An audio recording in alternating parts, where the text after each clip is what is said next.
Many of our learners experience challenges with self-regulation. That's why having a personalized regulation toolbox, which is really a set of calming strategies tailored to each child's needs, can make a huge difference in their ability to navigate emotions and daily challenges. So, how do we help our learners develop this skill and set of tools for themselves?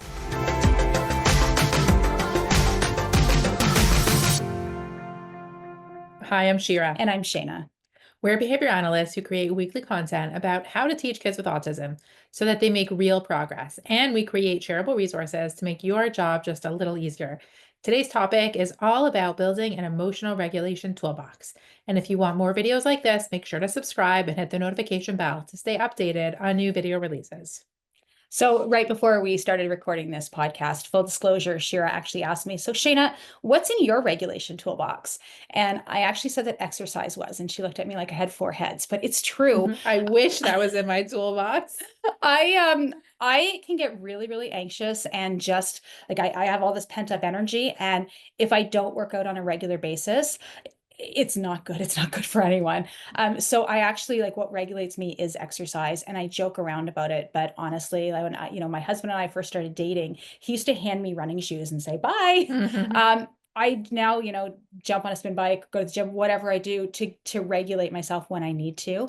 If I can't do that in the moment, I actually will just step outside and get some fresh air, and that regulates me, and that really helps. Yes, all the things I wish were in my toolbox, but are not. So what is really, when we talk about a regulation toolbox and why is it so important for some of our learners? So when we talk about emotional regulation, there's a couple different components and skills involved. One of them is the ability to even recognize our own emotions. So for us to know this is how I'm feeling, and that doesn't have to be like a full label, but being able to recognize our body and something's bothering me, even if I can't exactly label what it is, or I'm frustrated and I know why, or I'm feeling a little bit nervous and I'm not sure why. We have a whole bunch of other stuff on emotional regulation in episode 196. So go check that out. So when I think about a regulation toolbox, it really should be individualized to the learner. It's not, oh, here, just take this box and take these strategies and it'll work for everyone. It doesn't work like that. So you really do need to know your particular learner, work with caregivers, work with other professionals in terms of developing this toolbox. And whatever's in this toolbox doesn't need to be permanent. Like things can change. And, a lot of individuals we work with can get bored and, like what works one day may not work the next day, or what works 1 hour may not work the next hour. So make sure that you can be flexible and pivot as well when you're talking about a toolbox for emotional regulation. So once we've, helped our learner identify that something's off, we want to start working on getting them to use a strategy. So we have to know what those things are. And that might be actually a fun activity. You can bring in lots of cool sensory stuff. You can bring in lots of movement, music, all these different experiences. And if your student can report back to you as to like what they don't like, how it makes them feel, then that's a great activity. If not, you could just kind of observe how they interact with the different things.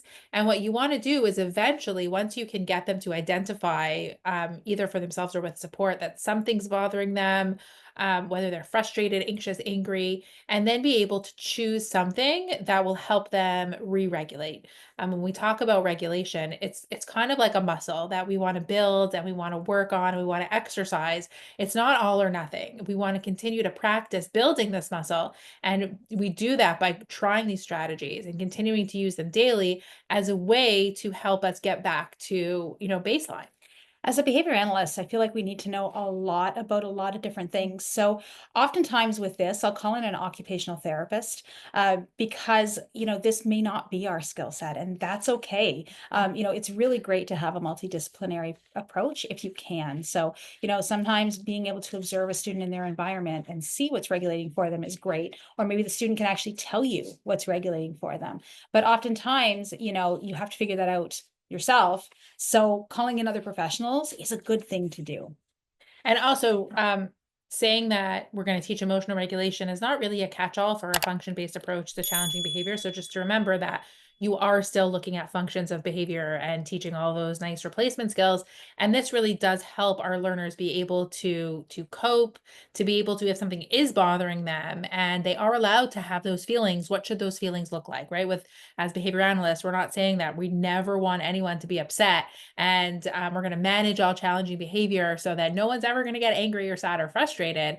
That is not the case. We're going to continue to give them skills and all these nice replacement skills that are function based. But at the same time, realistically, life is going to be challenging.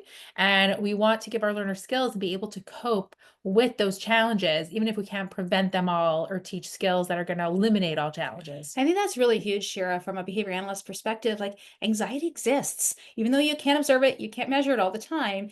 It's real and it's there. And interestingly enough, I just was talking to a 30-year-old, and he was, was gone through therapy for a lot of his life and everything else. And he was going through a tough time. And I said, "Oh, you feel anxious right now?" And he said, "Yeah." And I said, "I feel anxious sometimes too." And he went, "What? Other people feel anxious?" Like, he had no idea that it was, other people feel this way and that it's okay to be anxious. And I think that should be what our teaching needs to be like now is, yeah, you know what? It is okay to have these feelings. Let's look at ways, that you're not acting out on these feelings, that we can do other things to regulate. And sometimes it's also the opposite. Sometimes we look at it as a behavioral challenge because I think of an example where the teacher is frustrated that a child won't sit at circle time for long enough and they're getting fidgety or they have to get up and down all the time. And it's a behavior that we need to reduce and we need to have consequences.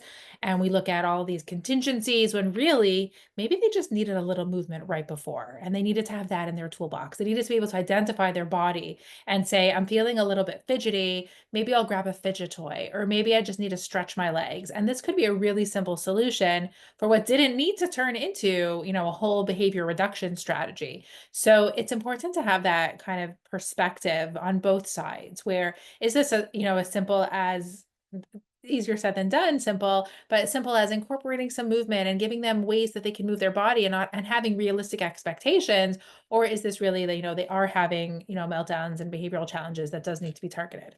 Shira and I have given a presentation before to teachers about, is it okay to ban recess or to cancel recess? And, the answer is no, it's not, because a lot of these kids who are having difficulty, need that outside time to be able to regulate. Just like I do. I just said, in the introduction that I needed fresh air sometimes to be able to re-regulate myself. So, we go into a bit of that as well, is that, at school, sometimes just having something as simple as recess time or a movement break right before circle time or a dance break during the school day is a great thing. And that can be great to put in that quote unquote toolbox. Yeah, and that's a good point. What we want to avoid is that these toolboxes become aversive because someone's struggling and they're having a bad day or they're having a moment, and the teacher brings out their toolbox and that becomes really paired with an aversive feeling. And no one wants to use it in that situation. And so what we'll often do is have a lot of non-contingent access to this toolbox.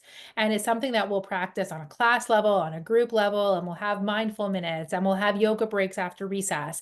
And we'll practice how we come in from a very, a gym group where our bodies are moving really quickly and how we get back down to being able to sit at a desk.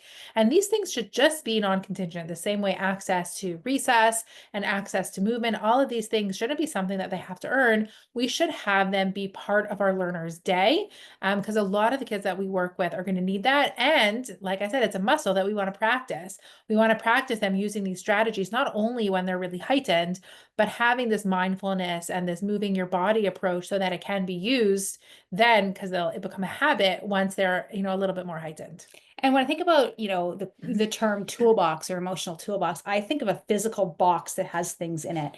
And we've all seen that, you walk into a school or, an ABA program and, there's fidget toys and whatever in a box, but that's not necessarily what it is. So yes, there can be some actual box with some things in it, but like we were talking about before, like recess, access to exercise, that's also something that's in a toolbox. It's really not a physical, tangible thing that you can put in a box. So let's start thinking outside of the box.